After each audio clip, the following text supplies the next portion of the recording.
ইনশাআল্লাহ আযজা ওয়া জাল এমন প্রজন্ম আমরা তৈরি করব ইনশাআল্লাহ, যেই প্রজন্মের প্রত্যেকটা ভাই আমাদের কোরআন তেলাওয়াত করতে পারে, প্রত্যেকটা বোন কোরআন তেলাওয়াত করতে পারে, প্রত্যেকটা ভাই নামাজি মাশাআল্লাহ, প্রত্যেকটা ছেলে হবে ইসমাইলের মতো, পিতা হবে ইব্রাহিমের মতো, মারা হবে হাজারা এবং সারার মতো ইনশাআল্লাহ।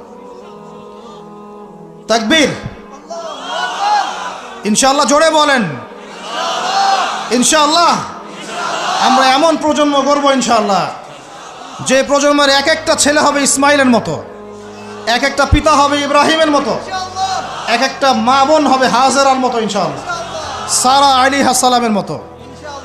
আপনি 10টা বাচ্চা না নিয়ে একটা বাচ্চা নেন, ওই একটা বাচ্চাকে আপনি খালিদের মতো বড় করেন।